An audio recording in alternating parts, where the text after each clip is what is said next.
Hello, this is Chef John from foodwishes.com with potatoes Romanoff.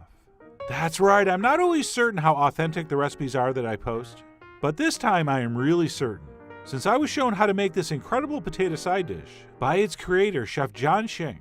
Although now that I'm remembering, he did credit his mom back in Buffalo with showing him how to make it.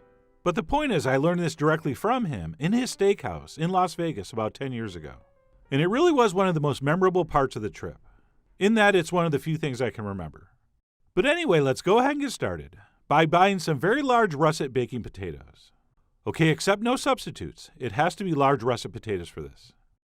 And what we want to do is make sure we scrub those very clean, since we are going to use the skins for this recipe. And then what we're going to do is go ahead and wrap these in foil. And by the way, you only need 3 large potatoes for this recipe, but I'm going to do 4 since I had 4. And I'll just save one to fry with some eggs. So don't let that throw you off. We only need 3. And then what we'll do once wrapped is go ahead and give them the old poka with some kind of small pointy knife.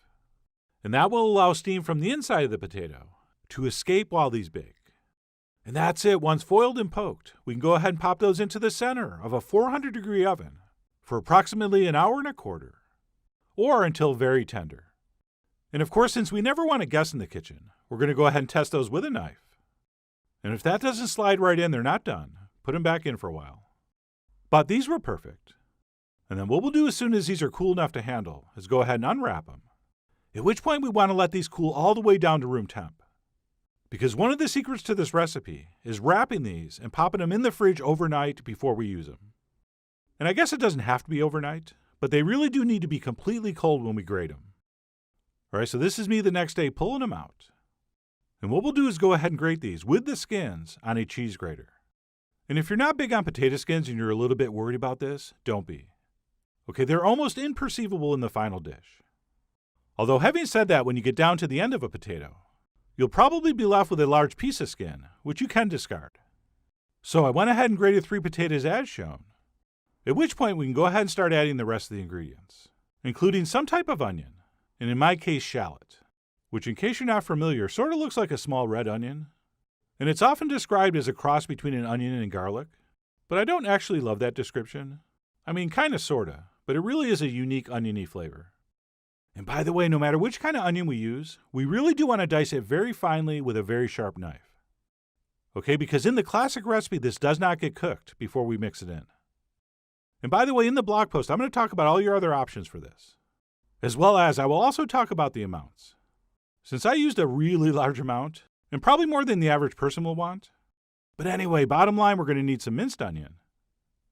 And then once that's prepped, we'll go ahead and grab a couple forks, with which we're going to mix everything together. And we will go ahead and toss our freshly minced shallots in, along with what looks like a ridiculous amount of salt. But it's not, because that's large grain kosher salt, so it always looks like more than it is. And you really do need like a teaspoon of kosher salt per large baked potato for something like this. And then besides the salt, we're also going to want to season this with some pepper, but not freshly ground black pepper. This time we're going to use freshly ground white pepper, which I don't use a lot of, but that's what Chef John recommended. And then we will also do a little touch of cayenne, even though that is not in the original recipe. And then what we'll do before we add the rest of our ingredients is give this a quick mix using the old fork toss and clean method, which means we dig down underneath with our forks and then toss everything up. And then after doing that a time or two, we clean off our forks and repeat. And the reason we're using this method is one of the secrets to this dish is not to mash these potatoes. So we really do want to be gentle. And then what we'll do once that's been mixed is stop and add our cheese, which should be a nice sharp white cheddar. And then once that's in, we will mix it until just combined using the exact same fork toss and clean method. And sure, you probably could use your fingertips for this, but I really do think the forks will cause less smashing and mashing. Oh, and can you use a different cheese if you want? Sure. Should you? No. Please use a white cheddar. And for heaven's sake, grate it yourself. Okay, there are pre-grated cheddars, and there are great cheddars, but there are no great pre-grated cheddars. But anyway, we'll go ahead and very carefully mix in our cheese, at which point we can add the last ingredient. Lots and lots of sour cream. And please, not the low-fat one. We're going to need that fat.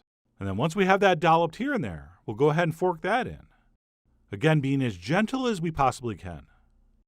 Okay, above and beyond the flavor, One of the things that makes this dish so incredible is that if done properly, we end up with the texture of a perfectly baked potato that has just been freshly mixed with some sour cream. So we will very carefully toss in that sour cream until just barely combined, at which point we will stop and very carefully transfer this into some kind of buttered baking dish. And as we're transferring this in, it's critical not to compress the potatoes any more than is necessary to get them into this dish. Okay, so we want to pile these up as high as we possibly can, and then just kind of use the tip of our fork to settle everything down a bit. And by the way, this will kind of sink and settle down as it cooks, so it really literally can't be too high. And then to finish this off, I'm going to do a little dusting of cayenne over the top. And by the way, if you wanted to toss a little extra cheese on the top, go ahead. But there's so much already mixed in, I really don't think you need to, and I actually think it looks better if you don't. But suit yourself. And that's it. We are now ready to transfer that into the center of a 425-degree oven for about 30 minutes or so, or until it's piping hot all the way through and the top is browned, and it looks just like a magnificent steakhouse side dish. And that's it. We really don't have anything left to do except start eating. And I really would have trouble picking my favorite all-time potato side dish, but believe me, this would be way up near the top of the list. And even though it kind of looks like a mashed potato casserole, the texture is not even close. This really is so much lighter and fluffier, and is meant to mimic the texture of a freshly baked potato that you've just mixed with sour cream. And this really is almost identical to that experience, and maybe even more so, which is all thanks to cooking and chilling and grating those potatoes first. And also, of course, being very gentle as we mix this and making sure we're not compressing it. And of course, if you wanted to dress this up with maybe a little bit of bacon or some chopped herbs, go ahead. All right, this is the classic version, but that's up to you. I mean, you are, after all, the David Hasselhoff of your potatoes Romanoff. And speaking of large hunks of meat, don't just eat this out of the dish. Use it as an excuse to buy a couple nice big strip steaks, which you will then sear to a beautiful medium rare, and then serve with the pan drippings. And that, my friends, is really how you want to enjoy these incredibly delicious potatoes. Even if you're a vegetarian, maybe do a cheat day and try this. It really is tremendous. I mean, if there's a better protein and starch pairing than this, I really want to try that. But anyway, that's it. My 100% authentic version of potatoes Romanoff. So sincere thanks to Chef John, and of course his mom, for showing me how to do this classic. And I have no idea why it took me 10 years to do a video for it. Hopefully you do not wait that long. Which is why I'll finish up by saying, I really do hope you give this a try soon.